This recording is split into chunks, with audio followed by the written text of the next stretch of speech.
106वां संविधान संशोधन कौन सा है?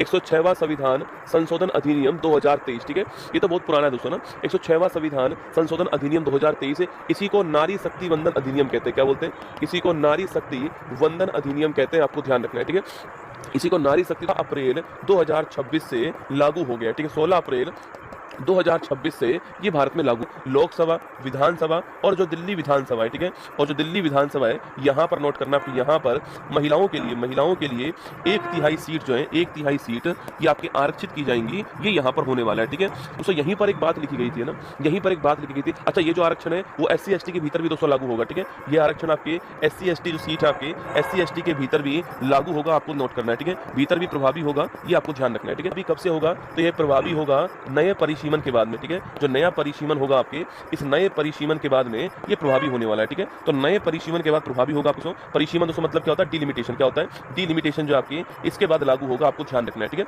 परिसीमन का बाद 82 के अंदर एक परिसीमन आयोग की दोस्तों बात है। ठीक है, इस परिसीमन के भारत के अंदर आर्टिकल 82 में एक परिसीमन जो आयोग है इसका जिक्र किया गया। आपको ध्यान रखना है। ठीक है, जिसका काम दोस्तों परिसीमन करना है। ये दोस्तों आपकी जो महिला आरक्षण है वह जब से स्टार्ट होगा आपके 15 वर्षों तक आपके प्रारंभ में 15 वर्ष जो है, प्रारंभ में 15 वर्षों तक जो है ये लागू होने वाला है। आपको ध्यान रखना है। ठीक है, 15 वर्षों तक आपके लागू रहेगा, प्रभावी रहेगा। आपको ध्यान रखना है। ठीक है, बिल जो है वो लागू हो गया, वो कौन सा है? ये तो 106वां संविधान संशोधन आपके अधिनियम है। ऑप्शन